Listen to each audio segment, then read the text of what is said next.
It's time to ignite your soul and unlock your full potential. Join us on Beneath the Helmet, the podcast exploring firefighters' health and wellness. Hosted by retired Fire Chief Arjuna George, our podcast is the perfect place to start your journey towards becoming the best version of yourself. So come on, let's join the conversation and find out what sets your soul on fire. All right, everyone, welcome back. This is season 2, Beneath the Helmet, first episode of season 2. Big shout out to everyone who's supporting this program, this podcast, our amazing guests, and our amazing listeners. Today, I get a chance to sit down with an incredible human being, an incredible person who's an advocate and an ambassador for firefighter safety, well-being, recovery, mental health. I'm sitting down today and having a great conversation with brother Lionel Crowther. So Lionel Crowther from Winnipeg Fire. We talk about a whole variety of things, but one key element that we discuss and kind of hone in on is the lessons and the experience and the life-changing events of 2007. So in 2007, Lionel was responding to a structure fire, very cold evening, lots of complications, but 2 firefighters perished in that event, Captain Lassard and Captain Nichols. And ironically, and I only recently just met Lionel, that I was at that funeral, along with a colleague of mine, Travis Geddes, who's no longer with us due to operational cancer as well. So when we attended that event, it was minus 30 something, very, very cold, very surreal experience. But the conversation with Lionel definitely brought up some emotion for me for that event, because it hit home for me. Seeing 2 line of duty deaths, just being part of something so much bigger than we are.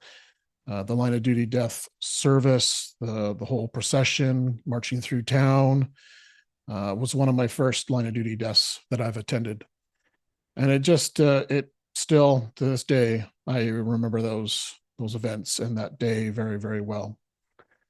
So Lionel Crowther is going to share his story, his recovery, his hope, and how he's now sharing his wisdom and lessons learned, and the kind of the challenges that he experienced going through such a horrendous experience for himself. So he's also a huge advocate for the burn survivors, and he talks about how his relationship with burn survivors and how that's impacted his life, because he's a burn survivor himself. So very powerful episode. I hope you enjoy the conversation that we have and the powerful content that he shares with our listeners. So all the best to you.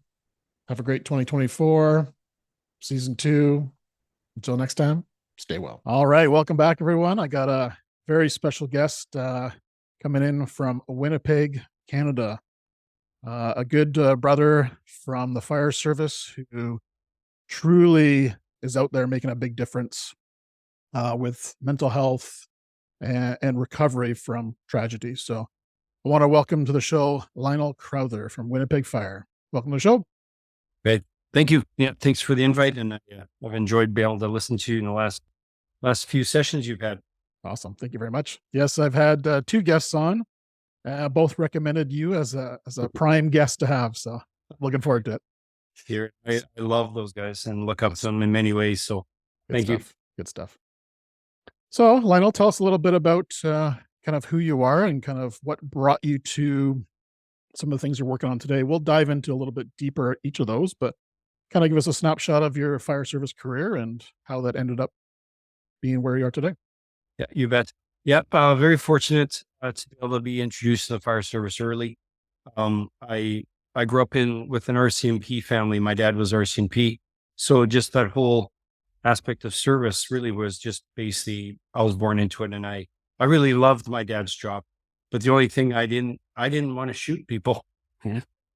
So it changed my perspective. And then playing hockey, I worked with my dad's business after he retired that he had, and he got injured on the job site one time, and I didn't know what to do. So I started looking at first responder and looking at getting first aid, which introduced me into the local volunteer fire department.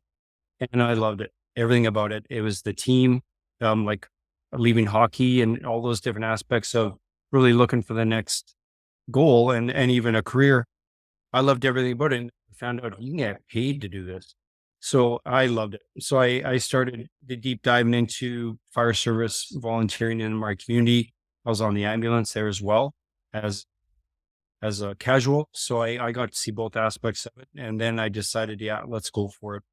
And I went to the fire college and finished that and then got on with professional firefighting in Winnipeg. So very fortunate, so that was 25 years ago. And yeah, it just sort of evolved as every year, as you know, every part of that career seems to have evolved into, I'm not that same guy anymore. And I'm really interested to see where I'm going to end up because even though this fire service sees many different things, I find it can really make or break you and it based on your perspective. So I've been very fortunate. Like you said, those two people that recommended me, Steve Freena and Duncan, I love them. Like not afraid to say that because they not only saved my life, but changed it, for the better.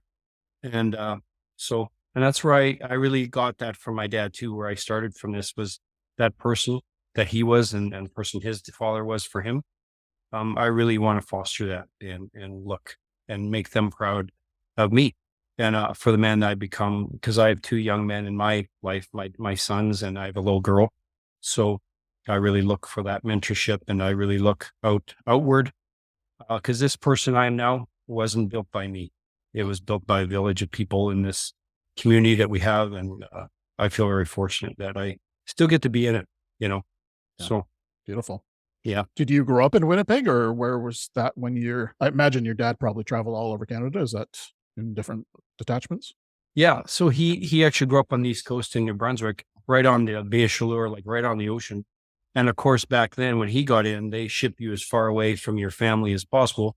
So he went to Depot in Regina. That's where he met my mom. My mom's family moved there from Fernie and ended up Regina. They got together there. And then my dad ended up in detachments throughout Manitoba. So it was really rural Manitoba there. I grew up in Gillam by Hudson Bay, mostly Nipawin. That was most of my life as a young fella. And then I played hockey and sort of traveled around. And then when I got injured, I moved out west. That's where I fell in love with the mountains and been trying to chase them and get back there ever since. So then came back, went ahead and got my training here in Manitoba. Well, the mountains will welcome you with open arms. So yeah, it's a dream. Yeah, the only elevation we have here is landfill. So yeah, exactly. Yeah, I see you. I could be wrong, but I see you as a very multi-passionate person. What are some of the things that light your fire on the job these days? Oh, it's things that drive my wife crazy. So I really after our incident, which I know we'll get into, I really deep dove into understanding and training and different aspects of the job that I really didn't know before. And that's what really inspired me. At first, I got into fireground survival, like all those things that I wish I knew before our incident that I feel would have saved our two members that passed away and also alleviate some of the injuries that I got and just tactical considerations that fireground survival through the IFF really did give me. And so thankfully I found that program online and it just spurred from there into education, being more knowledgeable, not just following, really understanding that you got to understand that job as an individual, no matter what seniority or that's what the gift of this program has given me is perspective from all around the job because we train the master instructors from all over North America. And it's a team of no ego, no bravado. It's just driven to make things better and to educate each other and take care of each other. It's a very tight crew that I'm part of, and I'm very proud and love those members. And which again drove me again into educating. I got involved with UL and being educated by UL early after our incident about understanding this thing called flow path and black fire, all these things we never heard of before. So now I'm very fortunate. I'm on the training advisory board for UL. So a very, really unique cadre of people from all across the fire service, and really trying to make it a more consistent fire service with language, training, and the education side of research and development that UL is really what world renowned for. The other aspect was of the injury, becoming a burn survivor. And so I'm on that with the IFF Burn Foundation. I'm one of the coordinators for Central Canada, which is the 13th district of the IFF, and opens very different doors, of self, of identity, and all those things that we do feel, but maybe don't talk about. So as a burn survivor firefighter, I look at it in a different perspective and lens, because of that loss of identity and things that do happen during a burn injury. And then especially coming back on the job as a burn survivor, I learned about peer support, which I'd never really heard of before, which really helped me in many different ways. And also understanding that the burn not just affects the person that was burned, it's the family aspect, which I really love about. And especially when it happens, when you follow an incident around North America or anywhere in the world, and you hear about those firefighters that have been injured. Joanna, my wife, and I really seem to really hold on to the family aspect of how are they doing? Like we hear about the firefighter, but who's taking care of the spouse? Who's taking care of the kids? How's their mom and dad? Like all those things. And that's what I think that's really changed our perspective as a family, is of understanding that the incident can happen, but what happens at home? And not only of a burn, but also those calls that we absorb and take on, like with our backpack that many of our friends talk about. That's what sort of where we are right now. So even though our incident was over 16 years ago, I definitely can admit that I'm not that same young firefighter that started, or even right at that incident there. That's been quite a journey. So I bet. Yeah. Well, I'm kind of hoping anyone's listening right now is not the same firefighter as when they joined. I'm hoping they've all grown since, right? And yeah. all have improved. So, well, we're very lucky to have you in the fire service for sure. I know you went through tragedy, but you've made gold out of that tragedy in helping other people either prevent it or recover in the best way they possibly can. So we're very lucky to have you in the fire service, Lionel. No, I appreciate it. It's a real honor to be able to move forward, but also to watch how we portray that. Like I really try to honor Harold and Tom, our two firefighters, and their families too, because it's not always easy talking about it with other people. I try to educate in a way that will honor them and never take away from what happened to those amazing people on that scene that night, how they tried to save us and save them. Try to honor them too, not just the two members that passed away, but those people that braved that night and kept fighting and tried to make it better. And they never got to see the aspect that we did, because they never felt they needed the help, because they wanted to give it to us. And that's what they kept saying. No, I'm okay. Help them. And, so I hope part of this is that the educating side of that, they can accept the help. It's not just for those that are physically injured. It's what we see and what we carry. Right. So you mentioned the incident. I think it's time to dig into 2007 and February 4th, Captain Lassard and Nichols. I traveled across the country to go to that service with a friend of mine who's actually passed on now as well from occupational cancer. And what an experience that was. And hopefully I can hold back any emotion that doesn't flood out because, well, you were way more in depth there, but it was a special moment for me to be there and represent and do what I could to be there. So, yeah, let's dig into February 2007.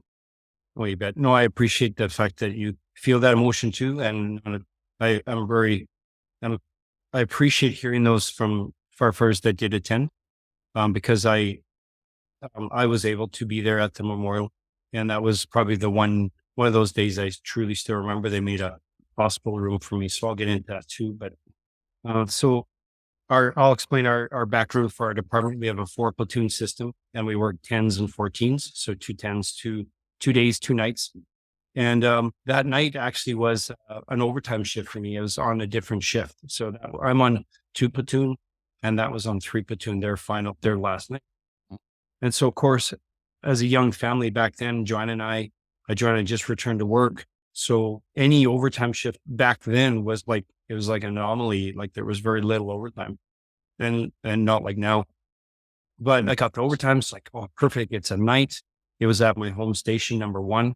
So I didn't have to go and get my gear. It was just drive downtown. And so being at number 1 was always exciting. Like I'd been there 3 years at that point and started driving. I was doing all the things in the downtown district.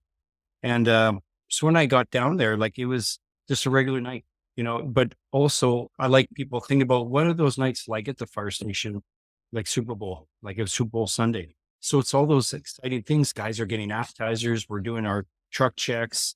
There's excitement to the hall because it's a Sunday night. Super Bowl is always a fun night to work. And it felt like you're part of the crew. I'd worked the weekend before in a day change with the same crew. So I knew a lot of the members. And so I reported to the cap's office and I say, hey, Cap, I'm here for overtime, to Harold. And I always admired him. He was a quiet guy, but very proud firefighter and really neat guy to work with. A lot of the crews would mention years later and up to now, they loved working for him, but they just never wanted to let him down. So one of those people that you really looked up to, and he didn't tell you about how great he was. He had that admiration from the crews, which that's one of the things I think I admired over these years of learning more about Harold, because he wasn't my captain. He was the captain on 3 platoon. Right. But just learning more about him was really unique, and learning from his wife about what Harold was like as a father and husband. And so he assigned me to engine 101, which is his engine. And normally I was a paramedic then, normally you'd run the squad. Like you're a paramedic, so you're going to be running man downs all night or people down. And that was the night. And that night it was like minus 36 and then with the wind chills minus 46. So one of those typical February in Winnipeg, but it was cool. And so it's the coldest night on record of that year. So, it's just, but that was our normal. So, but it was just expected. Okay, Sunday night, super cold, Super Bowl, blending all those things together, and then excited because I'm not on the squad. I actually got to ride on the captain's rig, which is awesome because that machine gets to go first in, so a lot of great experience, a lot of good people on the rig, and the captain chooses his crew. So I loved it. I was very excited about it. And I remember I called Joanna just before the call came in because I was excited to tell her, hey, I'm on the engine, not the squad, so I was actually, I remember those moments. So then the call came in. It was our first call of the night for the engine, and it was in a second district across the river from us. So it wasn't our first in. So I remember the driver of that night, Scotty, he went to the map and I said, hey, I got you. I'll guide you in, because I used to drive in that district before I went to 1. So we got away really quick. So again, not much traffic, Super Bowl's on minus 46 with the wind chill. So we got away really quick. And the great thing about that night, I keep remembering, is the work that people did that were on scene. The district chief that night, Bruce Duncan, was en route to the call. He put in a working fire before he was on scene because he saw the signs out far away from it, but he got a working complement coming early, which is always, it was such a benefit and probably saved a lot of us because of his work he did. So working complement gets assigned. I remember when that call came in, that was a working fire. We're going across the bridge, across the Red River into St. Boniface where the fire was. And that means the third in engine is already assigned. And now another machine is assigned to red already. So that's huge for the working complement to get assigned so quick. So Bruce did an amazing job of what he had. So we're going in. I remember Scotty surging forward, like going faster now that we got a working fire. We know it's a working fire. And it's a very, very nice neighborhood. This was a municipal court judge back then. It was very nice home, a cul-de-sac. So we got in there really quick. I guided Scotty in and we were third in. So engine 3 was first in. They put in, the terminology is quite different now, but he said they're going into fast attack and they were going to work on the garage. So it was an attached home with a working fire in the garage. So the next in was Captain Tom Nichols with engine 2. And the first in, though, was unique. It was Captain Lassard's younger brother, Casey. So it was Casey Lassard was first on scene as the captain there for the working fire. So we're all working, everyone's doing their job. But one of the biggest things I learned later from one of my mentors, Don Abbott, from Project Mayday. Don really broke things down really well in the last few years, where he had like 17,000 Maydays. And he was talking about that crew continuity. And I didn't see it back then, because now as an officer, I really see that crew continuity and the need for a team. We had so many day changes and overtime people. And what does that do to your crew, your team, your plan, your playbook that you have, right? And so I didn't really see it back then, but now understanding it through the training we've done and the officer training, and as an officer now, I really value having that team and that playbook before we arrive on scene. So almost every crew that was on scene there had either an overtime or a day change. Some form was different, not their normal crew. And that was the same for first in engine 3, engine 2, as also on engine 101 and 103, who came in later as RIT, had their full team, which I'll get into why that team was so effective. So everyone's doing their assigned tasks. Back then, you would get your assignment based on your dispatch. Like not now. Now it's based on arrival and instant commands priorities. But back then it was, okay, the first thing would be fire tech, second due would be looking for extension and primary search. We were next in, so we got the primary search due to the type of fire we had. So we knew we were going to be primary search. We used to split crews, or our cap and our senior guy that night. They went ahead and I waited for the driver to get his gear on. So we were split 2 and 2 for primary search. And it was a 2-story home. So, and this was a cab over design with a working fire in the garage. So the crews were working on the garage door, which is a huge impact now looking at those fires as incident commander, especially for wind-driven events and all those factors that UL thankfully has educated us after 2007. The wind was coming from the northeast, which had basically taken it right into the alpha side of the house. So it's a huge factor, which now we understand. They're working on the garage door, and back then we didn't do early water like we do now, like a fast water or a line on there right away. They were trying to get the big garage door down and try to get access. There was 2 cars fully involved and all the stuff that's stored in there.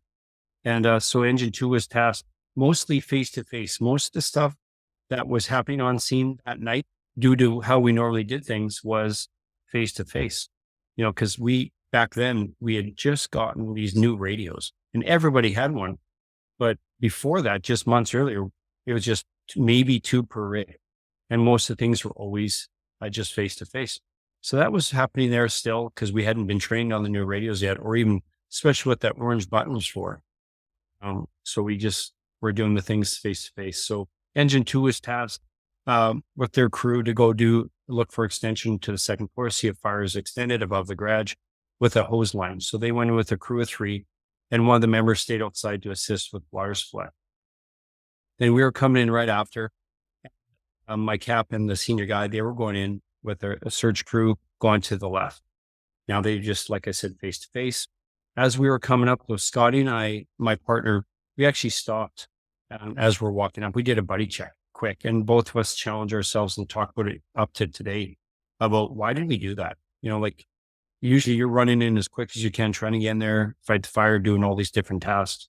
But we actually stopped. We did the buddy check. I pulled the tarp down from my helmet, covered my ears. I normally didn't. And then I did the extra flapper on my neck, and Scott, my partner, did the same thing. So huge aspect of probably 10 seconds of a buddy check probably literally saved our lives. Then we're flake in line. We're assisting. Then we were tasked to go to the second floor, doing primary to the right. And we go up the hose line for primary search back then. So as we're going in, the house was very, like I said, very nice home. We're going in, we didn't have to force entry. We're going in the front door or humping hose for engine 2, going to the second floor. And as we're going up the stairs, I remember I could see in the house, no problem, in the first floor. There's a light haze of smoke, but no heat, no signs of fire. And as we're going up the stairs, we pass our senior guy. He stayed about halfway up the stairs. He was just humping hose while the cap went ahead and started the primary to the left. We passed him along the wall, and both my partner and I both said, man, that's getting hot. We could feel the heat literally off that wall. which separated the house from the garage. Then as we got to the second floor, we noticed the smoke was a little heavier, but not thick. Like it wasn't like a dark smoke. It was just a light smoke, like a haze in the inside there. Of course, the kids were home. The parents were actually away on a Caribbean cruise, and the kids were home alone. I then found out later that the house had just undergone a major renovation, creating that master ensuite above the garage, separating one of the rooms into this giant master and taking away a bedroom and making it into a giant walk-in closet. So a lot of renovations and all new triple pane windows with gas. So huge renovations that, of course, we never pre-plan or know about. It's just being second due to a different district. So those renovations are all brand new, everything was just painted up, and just the kids, teenagers were home. We later found out that the one of the kids had gone to a movie and wasn't home, and the other was home alone. And 2 hours earlier was smoking in the garage with a buddy. Then they went back through the house, put their ashes out in the garage in the garbage, went back in the house, down into the basement. And then 2 hours later, when our call came in, found they had a working fire in the garage. Called 911 and were over at the neighbors two doors down, which we never did get that report. So all those factors huge for after effect. But of course, on scene, we didn't know all those different things, especially burn turn, and the renovation and lack of drywall in the attic separating the main renovation, right? So all those factors were huge after. So Scotty and I, like I said, the one hose team went to the left. They're looking for extension, looking if the fire to extend inside. They are seeing nothing. They're not seeing any heat. They're not seeing any fire, light smoke like we had. My cap, like I said, went to the left. Scotty and I, we went to the right. We go down and we remember seeing it was like a glass railing, very modern back then. And it was a glass wall, like a 4-foot wall up on the second floor.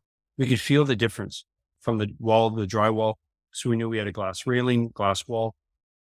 We started doing our primary search, ended up in one of the bedrooms up on the alpha side. And we're doing our search. So all those things outside were happening as normal. Water supply is being established. RIT is now, they're arriving on scene. And the third-in engine is now helping with water supply. I remember ladder 2, the lieutenant on that one was assisting ensign command to try to do the 360 because Bruce was trying to get to 360, but there's so much snow, locked gates, things like that. So he tasked the lieutenant from the ladder to go to the Charlie side to check and complete that 360, let them know what's going on back there. So all those things are happening at the same time. And Captain Nichols realized, hey, let's pull some ceiling here up in the bedroom, up on the master over to the left, because they're not finding signs of fire. So he's going to pull some ceiling, see if it's extended up into the attic above them. So he sends one of the members down to go grab a pike pole. As they were doing that, Scotty and I are completing our primary. Scotty was going over, found a window. It was like one of those dormer windows with a little bench seat. So he called it out. I remember looking at the tick. I had the tick over at the door. And back then we weren't isolating. We weren't using that research and development from UL because it wasn't really there yet. And so we would have those doors open still. So I remember I was right in the doorway, checking the tick, looking for heat. I could sort of see Scott, but there's some light haze. But I remember noticing some of the particulate and incomplete combustion, all the soot was starting to accumulate. So I remember wiping my tick screen a few times. I'm not realizing what that actually was. I was a 7-year firefighter at that point, so I didn't really understand the science of that aspect. I could see Scotty starting with heat. He actually would take his glove off. He'd check like this. He's about 6'7", so his arm's like 8 feet long. So it's way up here. He put his glove back and no heat. But then we noticed every time we got close, he get feedback on his radio. So he said, he had a problem with it the night before. They had numerous fires on their shift. And so he said, hey, I'm having trouble with the radio. I'm going to turn it off. Let me know what's going on. On those little notes that now Don Abbott really does talk about in Project May, about those trigger statements about these incidents, like all of a sudden what's changing, right? So I wish I had all those trigger statements back then. But so Scotty turned off. So the other member that was out getting a pike pole, all those factors, the lieutenants on the Charlie side.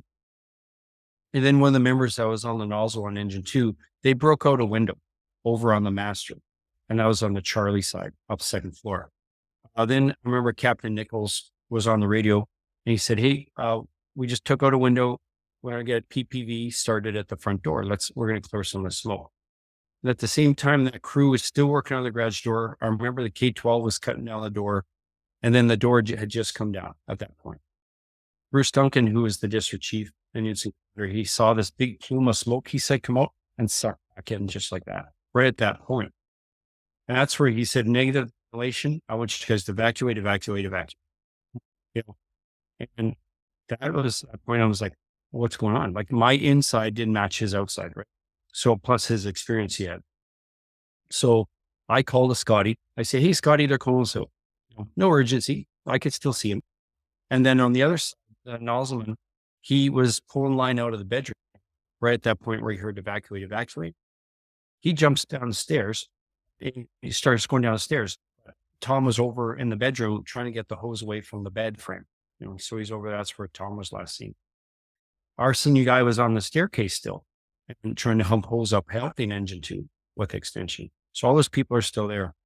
But the guy that went out for the pipe pull, he was outside. He saw the drastic change and he started running for the front door to try to help us get out.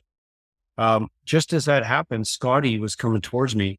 And all of a sudden, it was like a window shade drop on us, which is called a black fire event. So that's a thick, black, turbulent, hot smoke. Like seconds earlier, Scotty had a bare hand. And now that heat, you literally could feel your nail beds tingling. That's how hot it got. It's so quick. So it dropped on us. Scotty actually ran right into me. We couldn't see each other. That's how thick it was. So he said, "Hey, quick plan. Hey, I'll do 180. I'm in the lead." So we were going in on the right. We go out on the left. Simple. We're only 14 feet away from the staircase. We'll go down and get out and see what's going on. So no, like it was urgent, but we knew, okay, we're getting out, but like we didn't know the whole piece of the pie. So we're going out. The other member that he dove down and unknowingly, he ended up knocking one of the members that was our senior guy on the staircase. So he rolls down. The senior guy is still on the stairs. And the other member gets down at the bottom. Now it's blacked out. Can't see. It's hot. He doesn't have a hose line. So he gets disoriented. He shoots straight across, instead of taking that right. He's about maybe 6 to 8 feet from the door. He ends up in the living room. That same member that was coming from the bike bowl, he was at the front door and he was screaming up to us to get out. Then he makes his way to the staircase, about 3 steps up, and he's screaming up to us, exit here. He's trying to help us get out. And now I'm in the lead. Scotty flanks out on my side. Now we're going towards the staircase. And I find the 4x4 post and the step to go down. And I say, "Hey, got it, Scotty, I got the stairs." And just as we got there, that's when everything lit up on us. It flashed. Very, very, very hot, very fat. Everything around us was fire. Basically, all that thick, black, turbulent smoke they called black fire basically was like we were swimming in gasoline. And it lit up. And the one thing I think that really saved Scotty and I was that 4-foot glass wall. Like we were in the flow path for a second, and then we were able to duck back. And thankfully but all you could hear basically was screaming at that point because we couldn't see. And then all of a sudden everything's orange. What it looked like initially and what we thought for the first couple of weeks was we thought the wall breached, that wall we felt heat from. We thought it would burn through and the wall basically gave way. But then we found out later from the investigators that when the kids went out, the door from the garage to the kitchen area and the back hallway didn't latch. And so when the investigators were doing that quite in-depth investigation, they found the garage man door, the very back, bent in half inside the kitchen. So it had blown out, but it wasn't latched. So they had found that. And they found the swirl marks from that area that directed basically and had created a flow path up to that broken window. So that's what came up at us. So it makes sense now, but definitely back then, we had no idea where that fire came from. But everything was on fire around us and the heat was unlivable. I had never felt anything like that before, and my partner as well. So thankfully, we were to make a plan. Hey, let's get back. We got a window, and we were trying to get back to our bedroom that we had just searched. And so Scotty remembers letting go of my coat. He was hanging onto my back. And then he remembers letting go and he does a 180, beelines it. He had orientation. He knew where to go. And then I go to turn and all of a sudden, boom, I got hit back.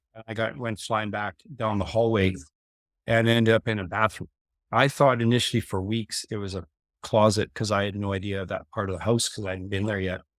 But I had no idea what happened. I got blindsided. Somebody hit me and thrusted me 8 feet down the hallway.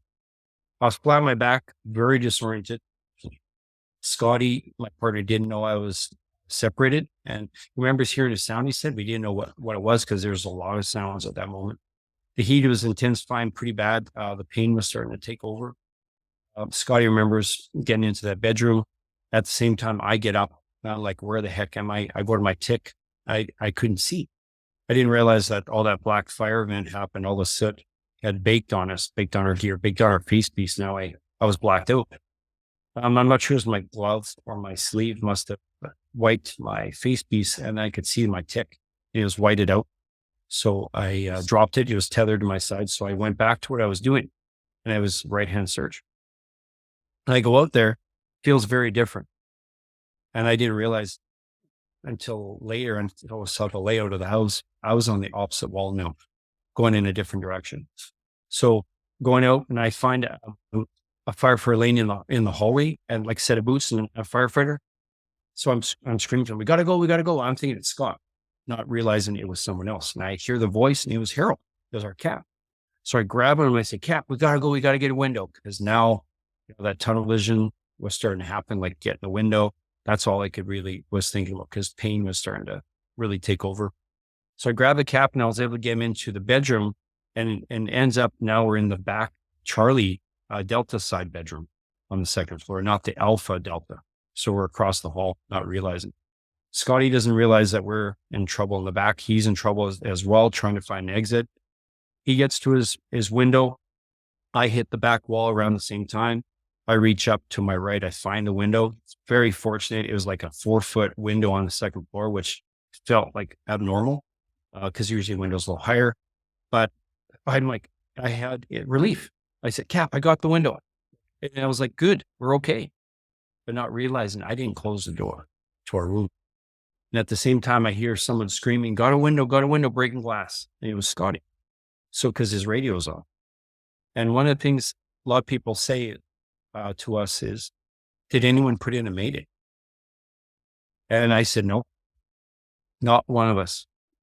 One of the factors for sure, the intensity of the heat and the fire, but also we didn't have maydays in our protocols. Not once in my career had I ever practiced a mayday, especially in this situation. So we did tons of red training. Like the summer before, we did a company, like a department-wide amazing red drill of showing from the Phoenix study that it takes 12 fires to save one. So amazing experience, amazing awareness we were given, but we were never a downed firefighter. We didn't even have mayday in our protocols, our SOPs, nothing. So, and especially what is that orange band for? We never did train on those at the time. So of course, I try to explain to firefighters, it doesn't magically come to you at that moment unless you ingrain it. So that's basically why no maydays were happening, because we did not train on maydays. We were always the rescuers. And I think that's a huge culture shift now across the fire service. So understanding the mayday, Yeah. So we're at the window. I start breaking it out. Cap's right on my left side. He's on his knees right beside me on my left side. I start breaking the window out. Unfortunately, when I got knocked down the hallway, my axe was dislodged and I lost my axe. But I felt fine. Like I was a young man then, you're 32 years old. And I was busting out a window. I felt fine. Like, hey, we're going to get this. And then I started punching those triple pane windows. And that is not as easy as you think. And it felt like concrete. Of course, everything's like I was going into fight or flight response. Everything's shunting. Hands are starting. I can't feel them as well. But I'm punching as hard as I can. And then I remember Scotty, that's when he probably broke out his window. He dove headfirst. That's how bad things were getting, thinking he was going to go down 2 stories. But thankfully, he landed on the porch roof, the front porch. So he fell about 2 feet into the snow, caught himself on the rain gutter, didn't fall right over because he was blacked out too. Couldn't see. But thankfully, there was a ladder on the side that he was able to get access, and they helped him down. I'm punching that window, and I remember my right hand went through first, and I just kept clearing the window. But by the time I pulled it back, I had cleared the window, and I couldn't feel my hands or arms. And that extreme heat happened. Like literally, it felt like I'd just broken a window into where the fire was. Not understanding flow path, because flow path wasn't a term until like when Dan Manzikowski got into the Cherry Lane fire in DC, Washington, DC. So, and that's after this event. So all of a sudden I said, Cap, we got the window. And all of a sudden I heard this jet engine sound. It was this big whoosh. And that's where it vented all through us, with that open window now, because I had just created an exit for that vent. And not only that, from all that energy that was up on the second floor, Scotty's window's now open. That's where the wind was coming directly through. So almost like a combination of pressure and a wind event all at the same time. So we were both screaming for help. Like that initial flash was very hot and extreme, but this was a very different turbulent event. And unfortunately, my left side, I suffered a lot of heat and burn on my left side. So I had the window, and then I got the Cap. I said, Cap, we got to go. And he kept saying, it's too high. And that's where we heard Rit. Thankfully, Bruce, when Scotty went down, he went to Bruce, said, where is everybody? Scotty was thinking, okay, I jumped out, but where are the other guys, right? He's thinking we actually went to the stairs. And Bruce says, what are you talking about? Bruce had no idea. Like I said, we weren't using those radios. Bruce had no idea that we were in trouble. So Scott explained what happened. Bruce right away put in for RIT, which was 103, the guys sitting with us in the kitchen. They're now on scene for us. And this is one of those crews where if you're in trouble, who do you want coming for you? And this was the group. Like this lieutenant, he was acting lieutenant at that time. He just retired as my platoon chief, Gordy Cannell. Just one of the amazing guys you'd want to work for. He's into the pipe band. He's all like everything you want, but also a good man. And he had that crew with Spike. This guy's just like a rock star, big, huge senior guy, Patty LaRoche and Robbie McDonald. Those guys were coming in, and they're coming in with an 1 3/4 line. They had a tick. They're coming in fast. They get to the front door with an 1 3/4 line. I can hear on the radio they're coming. I'm like, so me and Harold start screaming, we're up here. And they get the front door. They can't even get access. Like they're blowing, like with this 1 3/4 line, they can't even get in the front door. So Gordy does an amazing CAN report, like a conditions, actions, needs. And a member from the 3rd in engine grabs a 2.5, and they're plowing and trying to knock down fire for them to make access. So amazing what those crews were doing to try to get us. A scene outside, neighbors have pictures that we were given. Unbelievable what they were doing to risking to come for us. It was unbelievable. The garage is starting to collapse. Ensuite now is collapsing, but it didn't affect the stairwell, thankfully. The jet tub is now on the Audi in the garage. And so they're coming in hot. They're coming in fast. We're screaming for them. I grab the Cap and I try to get him to the window, but I don't understand all that heat, all that energy that our gear is protecting us from. I compacted now when I grabbed him. So all that heat and energy went in my hands, my arms, and my abdomen. When I went to grab him, I compacted, and that's where that heat started to burn us, and me and Harold as well. So I go back, like it's quite painful, and I'm not thinking about the energy. I'm not thinking about the turnout gear, all the things about it that I've learned now. I'm thinking, okay, I can do this. I've done this before. That's what I'm thinking. Okay, I got to do this. And so I grab him again.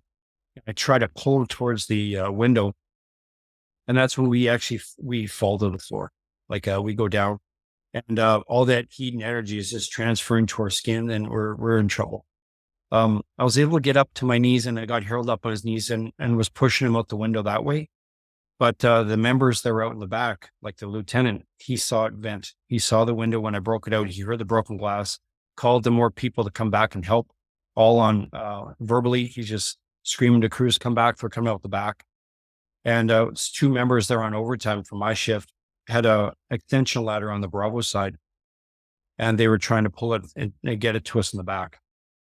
And everyone usually brings up the Swiss cheese model of all these occurrences, how everything sort of lines up for all this failure and what happens. And that's one of those, another factor, not just radios, not just crew continuity, but the equipment that night was, like I said, minus 46. As they went to pull down the ladder to pull it down over to us, the halyard and the dogs on the ladder jammed, and then the halyard broke. So all those little factors, they had to dump that 28-foot ladder extended and try to get it to the back to us. So the three of them are going through like 3-4 feet of snow, trying to get to us. They're screaming to us. I remember hearing to jump. So I'm pushing Harold out the window, and they said they could see the arm out, but they only saw one. So we were supposedly, because Harold was stuck, I couldn't push him out that window. So they think maybe his arm was jammed up underneath, and he was a little bigger guy than me, so I couldn't fit him through. So he pushed aside. He said, you go. And he got me at the window. And the summer before we're doing that RIT training, we did low and reduced profile. And that's what training did. It gave me the muscle memory of knowing the space. Like it literally felt like that, really, like with everything that was happening with the panic and the blackout and not being able to see, but you can hear crackling all around you. It literally felt like we were standing in fire. So I did the profile. I did my arm out the side. I felt my tank go up into the void space, and I shot right through the window. And the crews were right below. So thankfully I missed them. I landed on the deck right below right almost on one of the members' lee. And they heard the bang of me landing, but they couldn't see because smoke was billowing out of that room. And I always thought they'd pick me up and got me going. But they said they went to find me, and I was gone. So I was over about 5 feet away. I jumped in the snow. So I don't remember that part as much, but they were taking my stuff off. My helmet smashed and melted against this one side of my face. That left side, like I said, got hurt pretty bad. My helmet light was all melted down my face piece. And then they took my stuff and realized it was me. Like I'm a two-shifter like them. All of us are on overtime. And so the other member, this one guy that was there, another Scot, he was able to clamber up onto the sunroom roof and was pulling Harold out the window, trying to get him out. And he was stuck. So he's pulling him, trying to get him out. So Harold was still talking to him, telling him, and they were talking back and forth. And then they were able to get that ladder up. So the ladder 2 driver, Ray, he went up there to help this other Scot and was trying to pull Harold out, but he was stuck. Something on his SVA through the window just wasn't fitting. So they had to put Harold back in, and Ray dove through the window doing a profile and was trying to pick up Harold and lift him out. That's where Harold collapsed, but he was still breathing at that point. And at that point, Ray was screaming for help because he said, when Ray and I talked about it, he described the cap like a sandbag, trying to lift a sandbag. You know, every time he moves, it would transfer, and he just couldn't get a grip on him. So he called for help, and one of the members on that 2.5 came in and tried to help him. And at that time, that's where RIT was coming in to get us. They all of a sudden realized they're coming up the stairs to the second floor, 4 members missing. They realized they were on top of somebody, and they realized, hey, that was our senior guy. They grabbed him, and that's the last, like there's no other transmissions from RIT. So we could hear all that going on, but all of a sudden then RIT was engaged. The 4 members were carrying our senior guy down and trying to get him out because he was almost unconscious because he was caught right in that flow path. Like when he was there on that staircase, that flow path got him, and he was conscious to semi-unconscious at that point. So they grabbed him really quick, and they were carrying him out. And that's the same time I'm walking around the house. I come around and I'm actually feeling fine. Of course, I'm in shock, but I feel fine. Like it's cold out. I don't feel that heat. Like it was just amazing. The difference from that fight or flight feeling inside to when I landed on, I didn't feel any pain and now. And so Lee walked me around. She walked around, then she went back to help try to get Harold out the window. And I was standing on the driveway of the next house, and I saw Bruce dancing. He goes, Bruce. And he goes, Lionel, are you okay? I say, yeah, I feel fine. And then my partner, Scotty, sees me, runs over, gives me a big hug. And that's when I started feeling my ribs a bit. They're starting to get sore. But Bruce says, go get him checked out, take him to the ambulance at the end of the cul-de-sac. So Scotty said, I got him.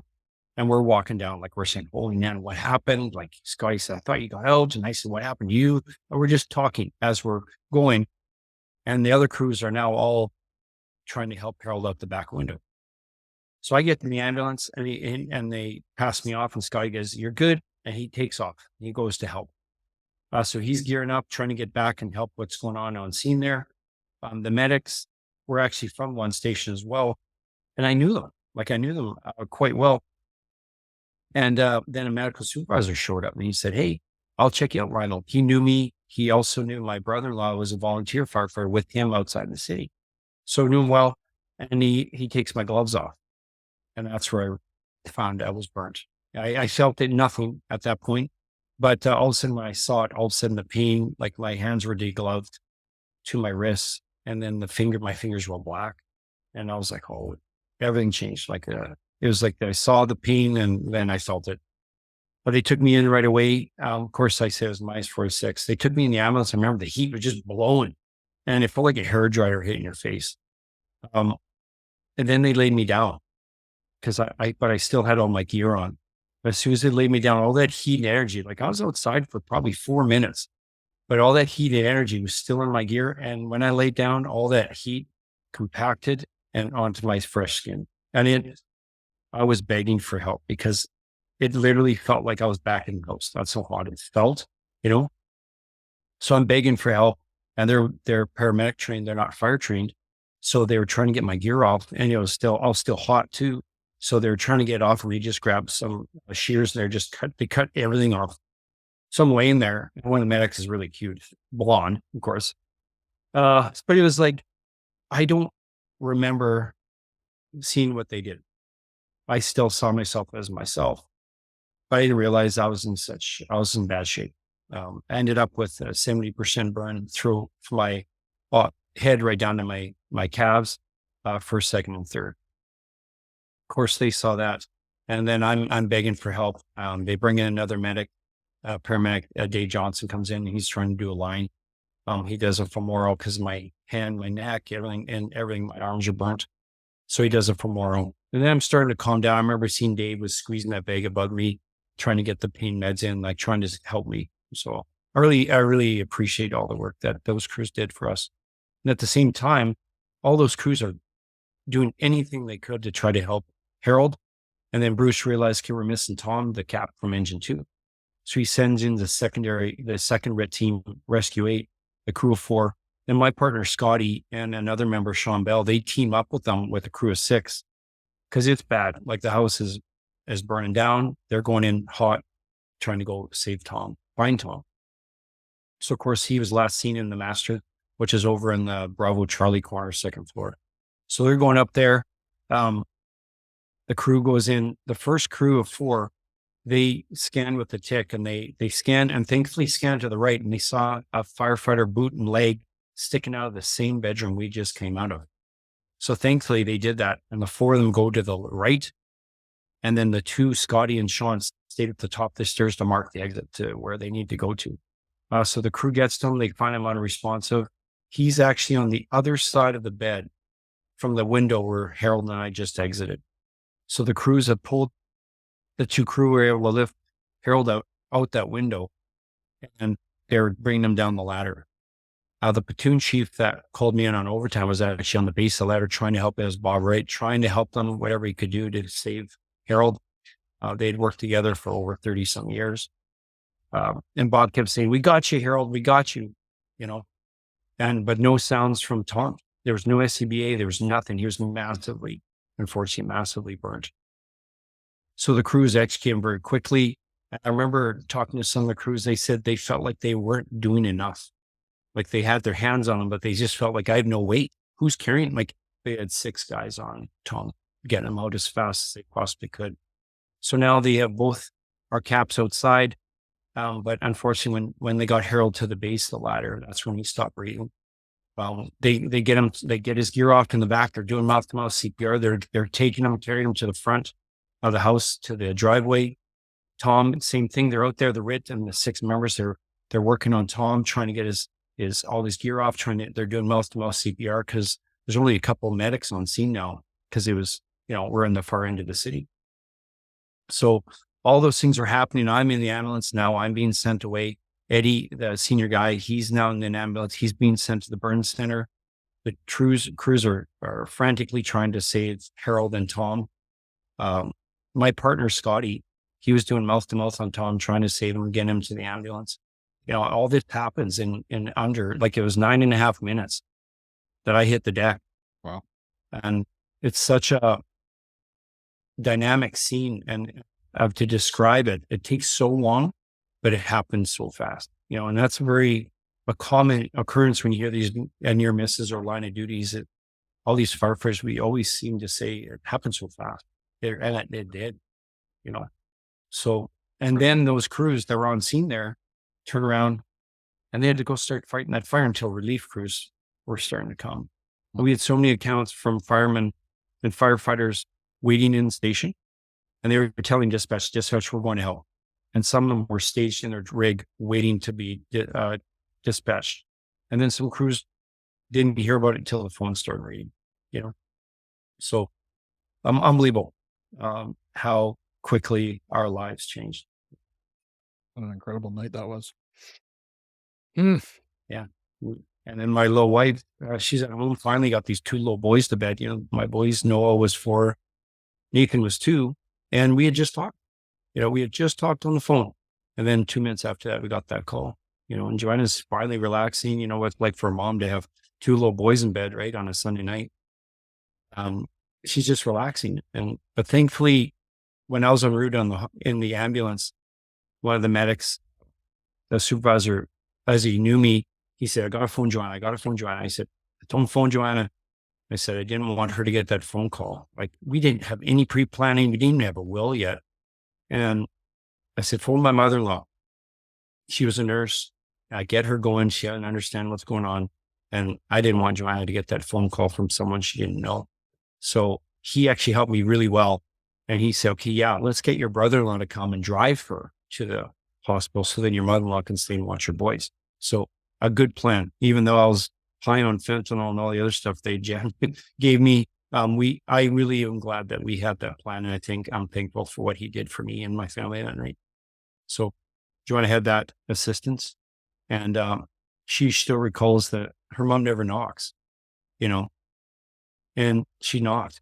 And Joanna got to the door and she's like, hey, what's going on, Mom? And she saw that look and she said, Lionel's been burnt. You got to get to the hospital.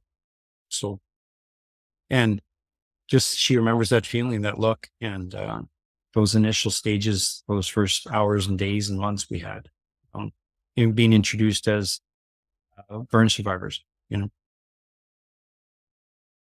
I know that's an incredible story. I kind of heard, parts of it throughout the years, but yeah, that's incredible. Just shows you the power of the brother and sisterhood as well, right? How much it means to us to be in that environment, right? To me, when you described that story and the incident, it seemed like most things went pretty well. Am I wrong there? Or? Well, exactly, and it was bread and butter. It's just I had to catch garage fire, and that's the biggest thing I hope people can take away from when they hear incidents like this, that there's no blatant cause to this. There's no direct cause that someone did something wrong. It's just the understanding that we had at the time. Like back in the 90s and 2000s, we were using PPV attack and all these different things with positive pressure with fans. Was there much talk about isolation? There wasn't even the term flow path introduced until Dan Majkowski and Steve Kerber and UL and NIST started to collaborate and saying, these are common occurrences. Something's happening here that can we prevent it? And this is how we can do it. So there's no errors there, but there was such honor and drive and look what they did. Like, I talked to a few of them for years after, and my gratitude for what they did. Like, when you see those pictures of what they risked it all for us. And I'll never forget that. Yeah. I don't know how you're holding it all together at the moment, but reliving that. You know a duck? Yeah. You should see these feet moving. Yes, underneath, right? Yeah, but it's to tell the story. Not everyone can though. And that's what I've accepted about the job, our job, that not everyone can tell a story because it's taken to a different place. And so that incident, my wife and I really did grow a lot. And trauma doesn't build a marriage. It can devastate it. And thankfully we had the tools after. We didn't have them before. Definitely didn't have them before. We've been given tools by great people that saved us, saved our marriage, saved my life. So many things gave me a drive or a perspective of where we are today. So I really look at it as a lot of gratitude and love for so many people, that gave me this gift of life. Like I look at Lynn Lessard, Harold's wife, of what she's given me too. She's involved in this as well. So much where my kids had asked, what side of family was Lynn on? Like, is it the mom's side? Is your side? Like they always call her Auntie Lynn. I said, no. I said, Lynn isn't our relations, but she's part of our family. And we talked about it. And I think that was one of the most amazing statements I'd heard in quite a while of what I would want for my wife, and the love we have for Lynn. How did this impact your family in the first year or something? Was it, what were some of the challenges that you had to overcome? It was, if I could say one word, it was tragic, or preventable. We didn't have any game plan, like who paid the bills? I paid the bills. Johnny didn't have the passwords, all those things. It almost devastated our lives. It really did, because we just didn't know how to respond. The initial injury, yeah, that was scary. And it was so devastating, especially to think like if I was going to have amputations. Joanna had to break the news to me that possibly losing some fingers. Who's taking care of the boys? The money aspect that we had no idea about how things work with workers' compensation or benefits. It was such a overwhelming response right away, where my wife was coming in and she was not really used to seeing the pain alone and the injury. Like she's a very queasy at the time. Like my boy, Noah would have a nosebleed and she'd faint from the sight of blood. So now look what she's coming in on. I've seen this 70% burn and pain like you wouldn't believe. And the fear was probably the biggest factor. Yeah. And then how to deal with it on a parent perspective as these little boys, where they're just being developed into young little men and they're only 4 and 2. And now they can't come see dad and they don't understand why. Like we didn't have a script. We didn't have a pre-plan for how do you prepare your family for this. We didn't know. And we were just going day to day, sometimes hour to hour. Especially fun, when I found out that I wasn't going to lose my fingers, huge, because I thought, okay, what am I going to do now? Like, I'm not going to be a fireman anymore. Right. And it was devastating. Like many, many hours, Joy and I, we were just crying in that room. We didn't know what to do, but we had nonstop care. Like not just from the burn center, like amazing burn surgeons and burn staff. Like that's a gift that they have of care and empathy and compassion. But the people of our job, they responded. They cared so much about us. They took care of my family. They took care of my shoveling out of my house. Our freezer was full of food. My boys had little surprises and gifts, and Joanna had spa days. But in that hospital, they were lining the hallways, waiting to see us. And some of them never did come in. Some of them just were there.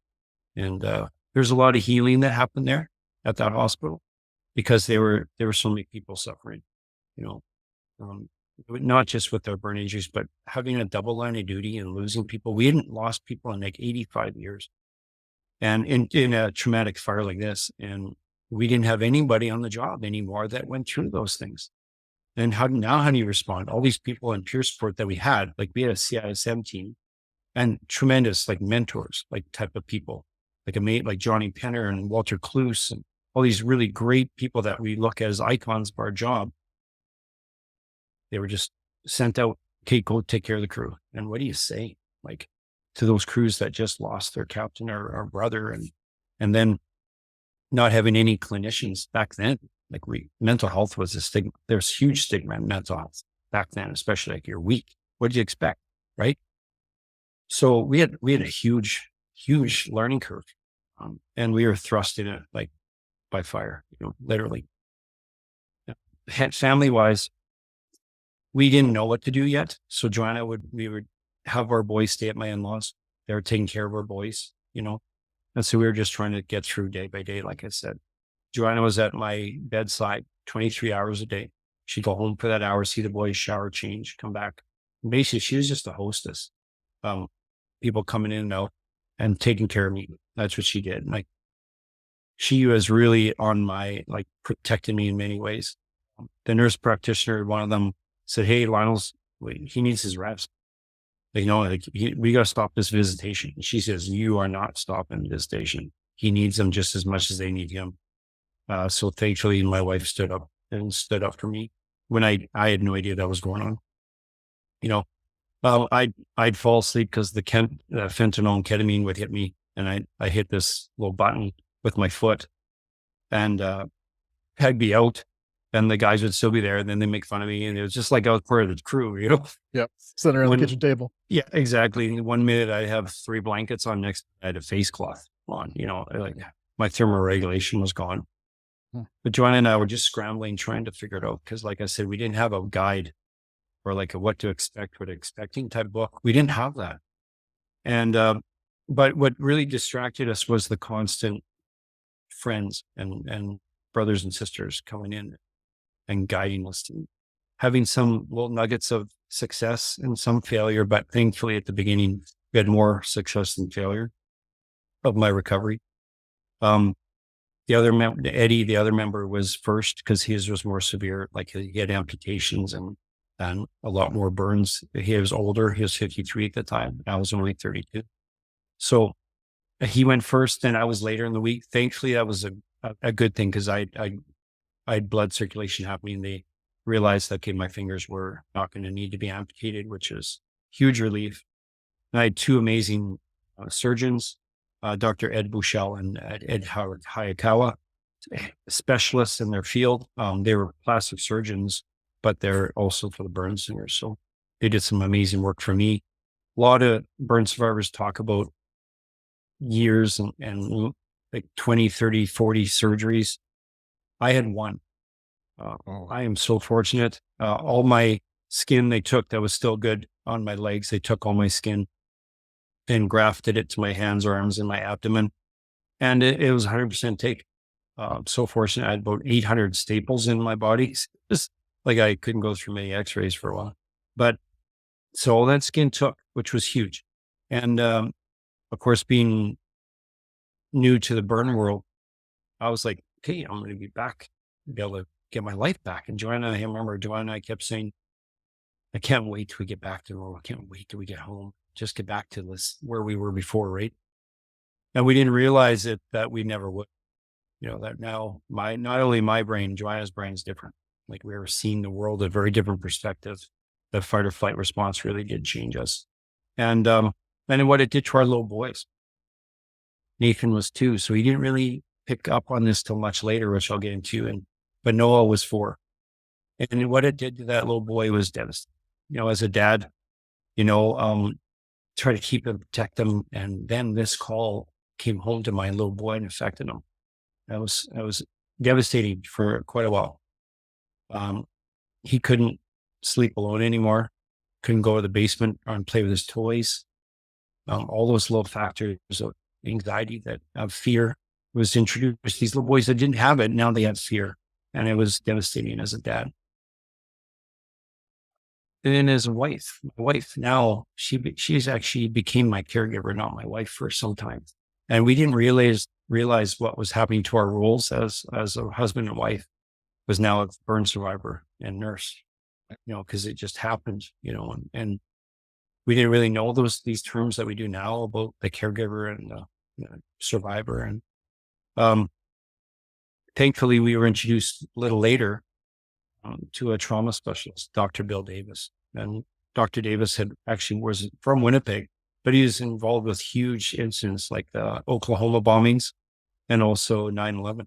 So he was directly working with the FDNY for a year. He lived there for a year, helping the FDNY after 9/11. So he knew the culture.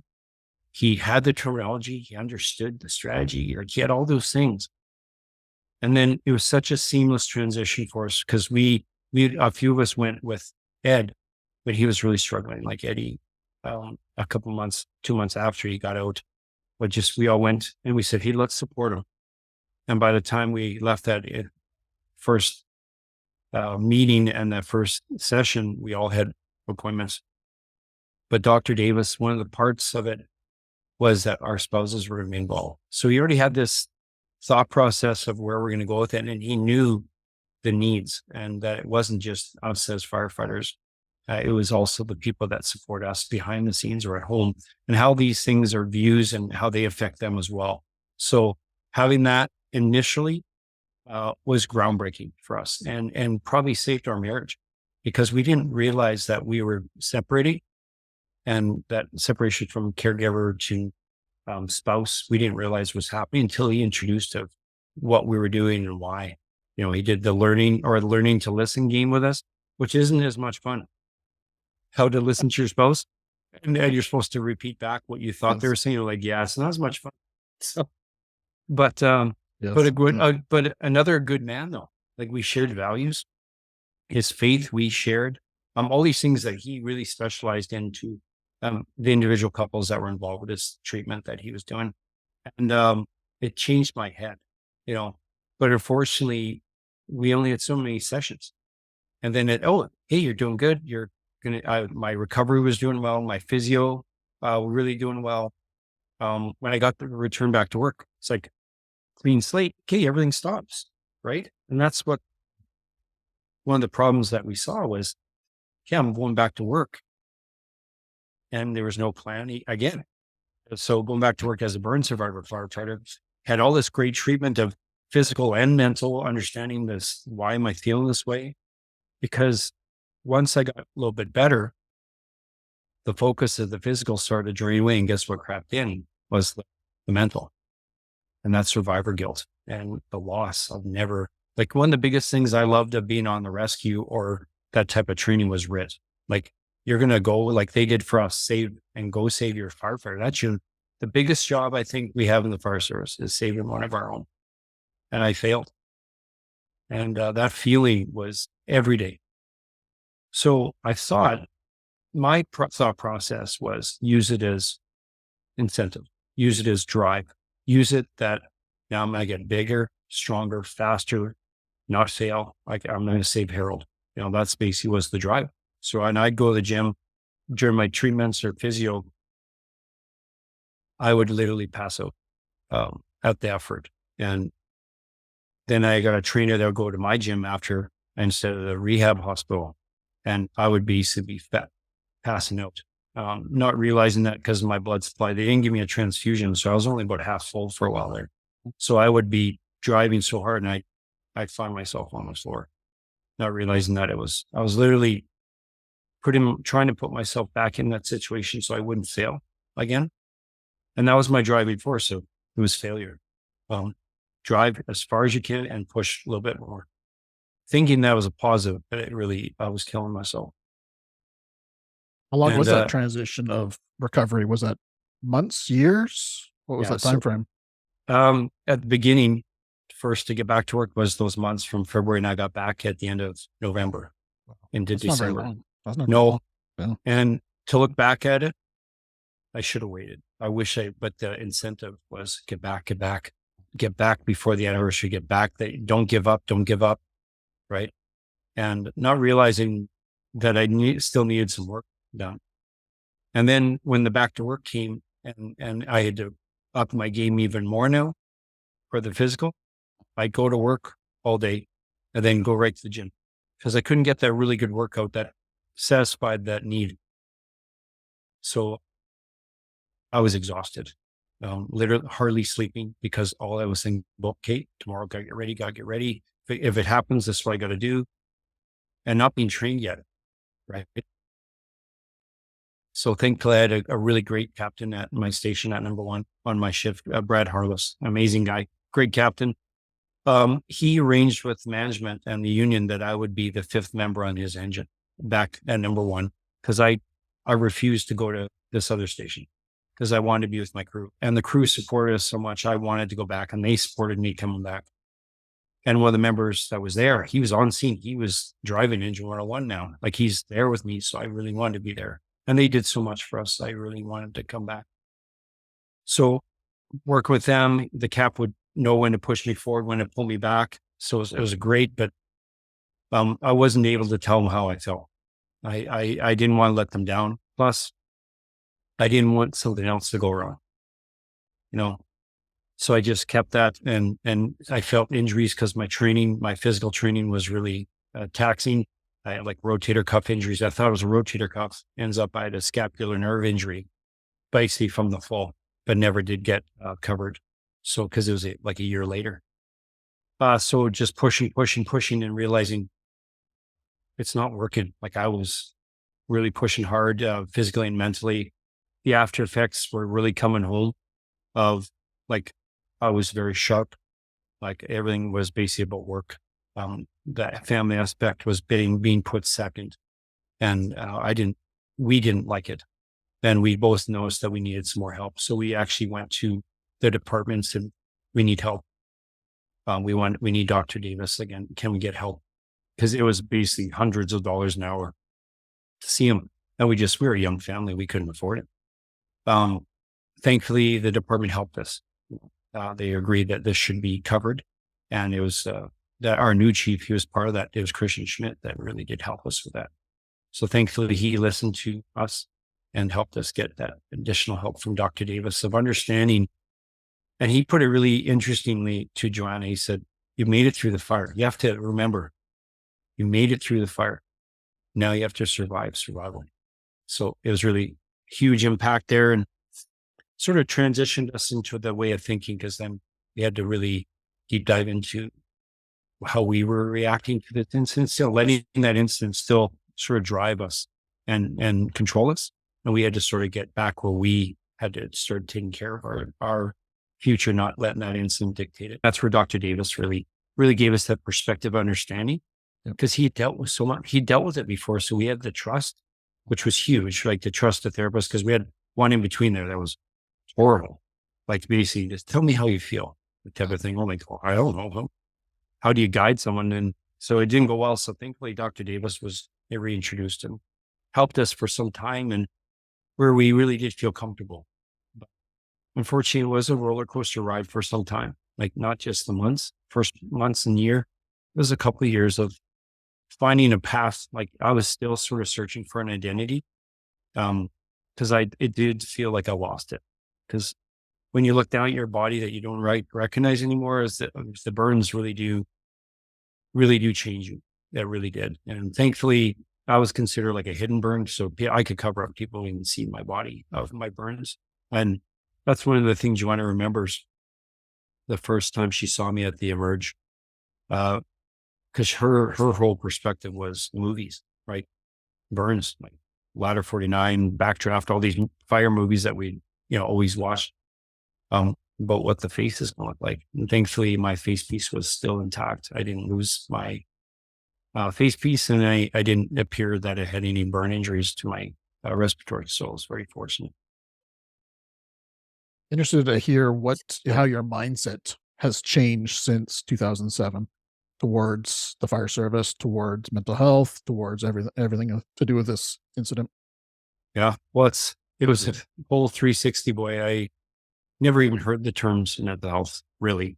You heard of the stigma. You see the people on the street that we serve or that we respond to, and you hear about the people suffering, and you hear about this new term now, post-traumatic stress disorder, right? And you're like, you mean I'm going to get this? And it's part of the job, and you're expected, like, you just push through and that's, suck it up and go have a drink with a boy, and that's it, right? Or you medicate yourself.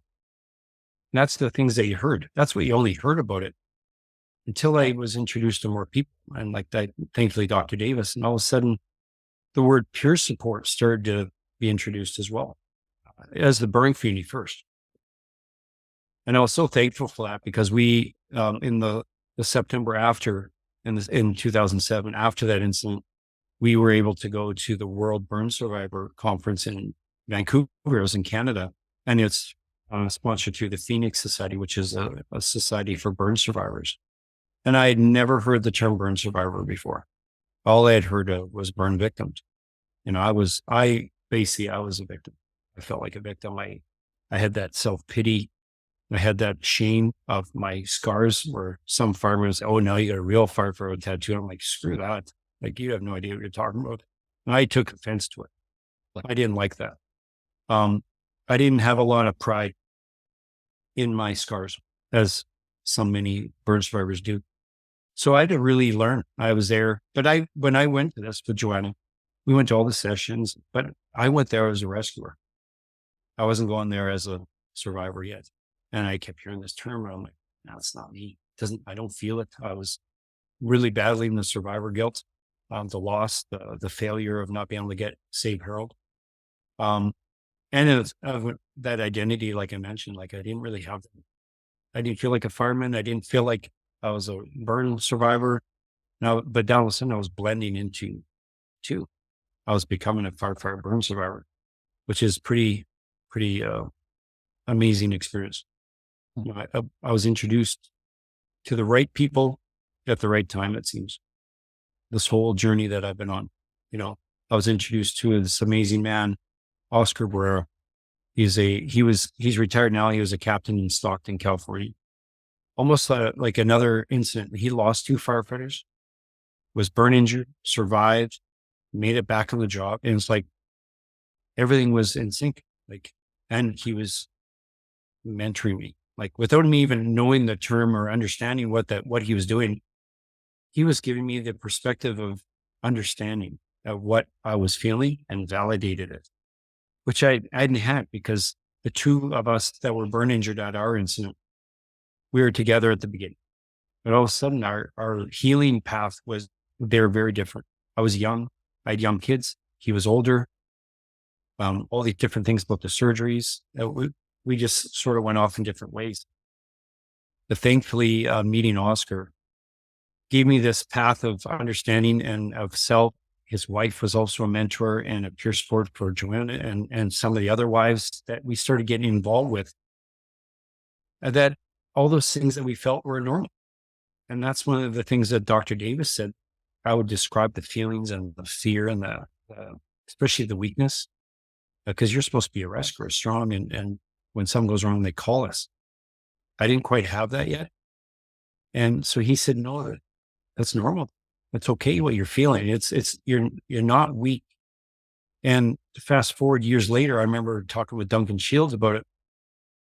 He would say the phrase of that we were wounded, or that we were helpless in some points, but struggling but strong.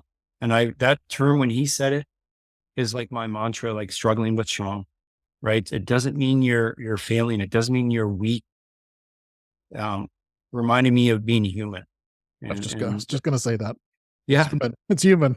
That's all. But simple. But in those moments, for sure, the being human part wasn't there yet. Like I didn't have that vocabulary or even mindset. Yep. The mindset of where I am now, I often wonder what that young man would be like now if this incident never happened. And I would never want to go through that because my wife reminds me, no, she never wants that to happen again. Right. But I think, oh no, we can do it. And I'm like, yeah, we can do it. But she says, no, I never want that to happen again. And but I often wonder what would I be like without this? What kind of man what type of men would my young boys be? What would we have had our 3rd child? Because all these things changed our life. But it wasn't because of the incident. It's because of our response to it. We didn't like Joanna thankfully didn't give up on our marriage. Like she said many times, like, that's it. I can't, how do I do this? Right. It was so new to us. But thankfully we held on to each other because she's this one driving force in my life that I don't want to let down. Like I love our job. I love the fire service. I love the people I work with on the job, like being able to serve my crew and the people I get to teach. I love it, but it's her. And I don't know if we celebrate our spouses or not as firefighters. I think we need more. I think we need to bring them in more. We need to have those breakfasts with our kids to show them who do we work for. It's not just the citizens, but the reason I train and read and study and go to the gym is so I get home. So I get home to them. Well, I know this has been a powerful episode, and I really acknowledge your courage to relive this for the benefit of others to learn from you. I think it's incredible. So I just wanted to express that. Is there some golden nugget you'd like our listeners to be left with today? Because I'm looking at the time and I want to be respectful of your time. So. Well, the one thing I really hope people can get a takeaway that it wasn't me. It was a village that built this man that I've become, and I'm not done yet. Like I am, I drive my wife crazy because I am all about the dream. Like I dream about this, that. I take us every direction, as many people say. But I believe in potential, and I believe that every person has that within them. But an incident doesn't have to drive you to a negative. I really do believe that Joanne and I are able to take this trauma and feel the potential that we all have within us, and not let this dictate that it has to be devastating.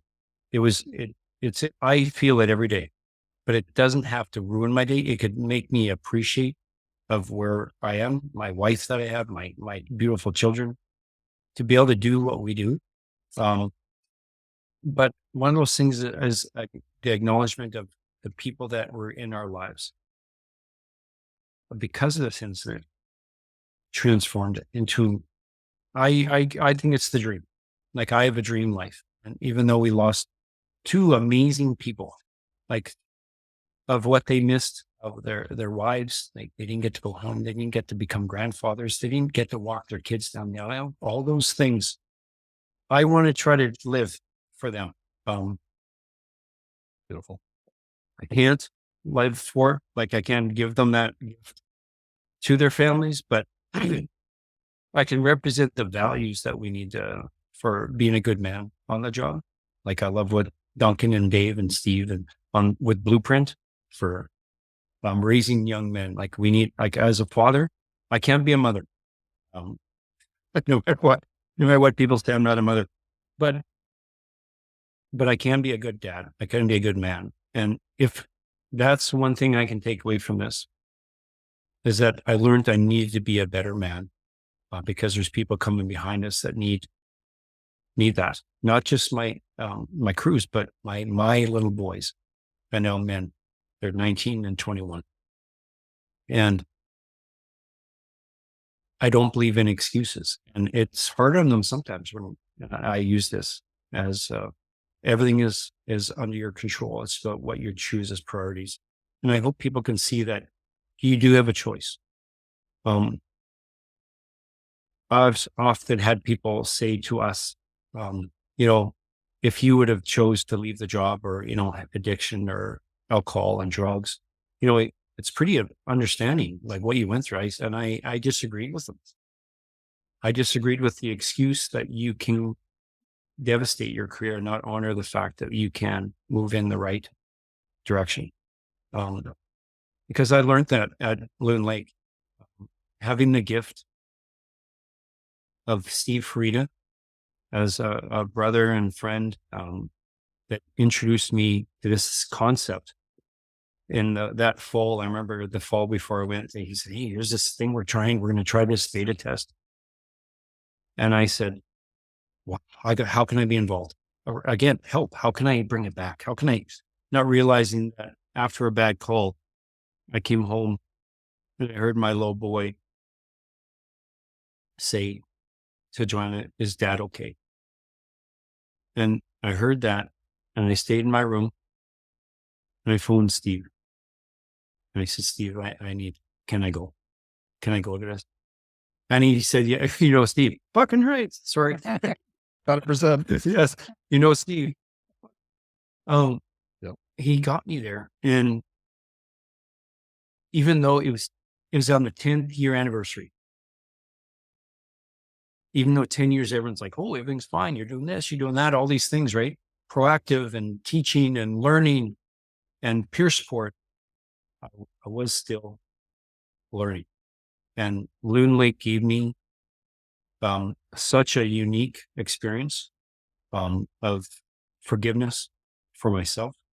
And I came home me, Nice. so it was beautiful. So I hope people don't have to go like out of when they're in the red, but I hope people experience something wonderful like Loon Lake and expand it. And it is an amazing place that Duncan Shields and Dave Cool and the BCPFFA and the work that Steve Farina does. They're saving lives, and I'm so thankful. They've helped 5 Winnipeg firefighters. They took on that. Gord Ditchburn, his commitment to the program saved many our own members that we didn't have. We didn't have the funding, we didn't have the programming. They did, and I love them for that. So, but if that's the nugget there, that'd be That's a good nugget of building a network, because by circling the wagons, you may not have the right structure, you may not have the right strategy.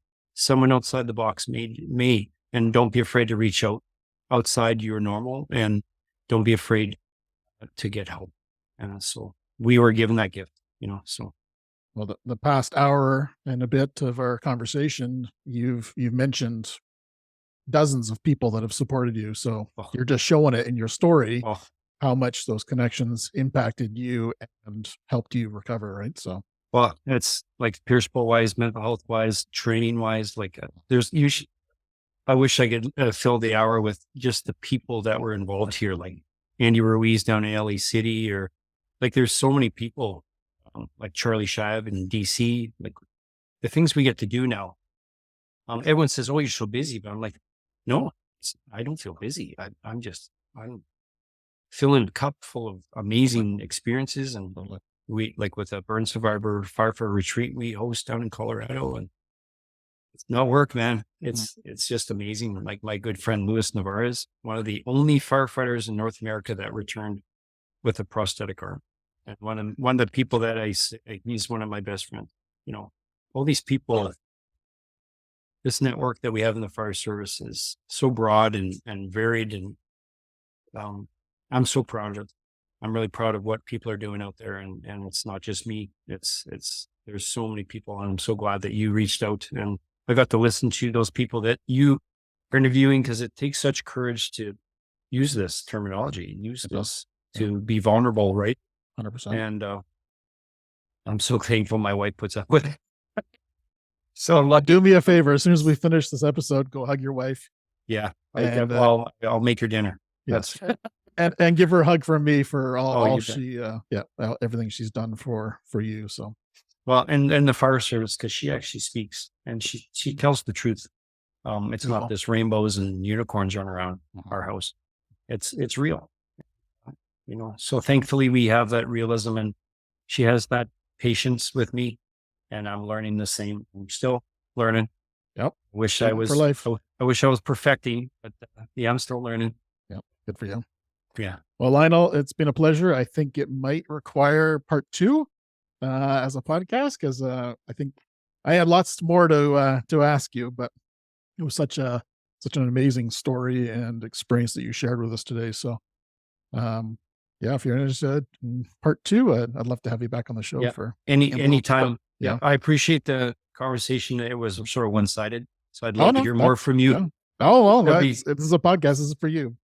So I just wanted to highlight your story and share your message, and share some nuggets with our listeners on that recovery process and how that went for you, because every firefighter in every community in North America could experience this today, tomorrow, next week. Yeah. So whatever lessons we can learn from those tragedies in the past, that is what progresses us forward in the culture. the fire and service. Yeah. Definitely agree. And definitely part two, I'll bring up some of those things that is going to change. What's happening in the fire service, there's some real radical change. And I think that so many of us need to band together and create that positive change and really keep the fire service moving forward. I think there's a lot of conversations that where we are and they feel it's going into a negative. I disagree. I think we just need to work hard. So I think we can do it. So beautiful. Well, everyone, I hope you enjoyed this great talk with Lionel and his story of recovery. And one last thing I wanted to ask you, actually, the term survivor. To me, it's always been maybe not a trauma-aware word. Does that resonate with you, or is survivor the proper term, just for people listening that might benefit them? Yeah. So then how it was explained to me when I basically went to these conferences for burn survivors, they explained it to me in a really good way, because the week before my fire, where I was injured, we had pulled a lady out of a house and we called her a burn victim. We got a burn victim. She was in the room next to me that week when I was in. Wow. And I saw that. I was like, and then everyone started talking about this term burn survivor. And they explained to me as the fact that if you don't make it, you're a burn victim. You're a victim. That means you don't make it. But survivor means you're still thriving. You're still moving forward. You're still, alive. But it didn't resonate for some time until I started to feel it. Like, it's not a label that you can just be given. I think it's something you have to learn and understand. Almost like I took it as I'd earn it. Because that's not an appropriate label, though. Yeah. Yeah. Okay. Because I really didn't feel it. Right. Because I felt the shame and the guilt. Yeah. Well, that's what I was kind of thinking, was the survivor guilt. Yeah. Does that correlate with burn survivor? And is it kind of the same? So I was wondering if that is the right terminology to use when talking with people like this. Yeah, I think so. But even to some trauma, like people, a trauma survivor, right? They may see something, they're in a car accident and they're a trauma survivor. Yeah. And they see the person beside them, right? All those factors. And a survivor, like Lawrence Gonzalez, his book, Surviving Survival, one of my favorites, After Deep Survival, those two, and how we got to work with Lawrence. So you can deep dive into that next time. Oh, I'd love to. I love his books. Wonderful. Yeah. Amazing, man. And he answers my emails or phone calls and we still chat. So it's awesome. You have to make an introduction. Oh, you would love it. Yes. Like what a mind, how his way of writing and his style and his grace that he gives. Like, it's amazing. Yeah. It's awesome. Really good. Awesome. So, brother, it's been an honor. And I just want to make sure that I kind of say this to you, that you are living the life and a role model for your kids. Well, I wish I could be better, buddy. I know, but I just want to honor that. I want to honor that. Yeah. I still chase the fact of I want to be like my dad. So I got that picture up on my fridge. Yep. That's the man I chase.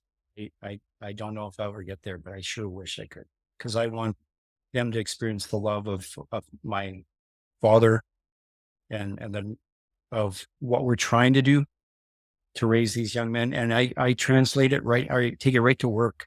Like, you're a dad at work. And I don't want to take care of them. You can't mother them because you're their father. And so that's where, how do you do that with, still having that relationship, so I try to understand, but thank you. I appreciate that. I appreciate it. All right, brother. And everyone who's listening, hope you enjoyed the episode. Until next time, stay well. Thank you for tuning in to Beneath the Helmet. We hope that this podcast has provided you with valuable insights into the world of firefighters' health and wellness. Remember, caring for your physical, mental, and spiritual well-being is crucial to achieving optimal performance. Join us next time on Beneath the Helmet for more inspiring conversations. Until then, stay well.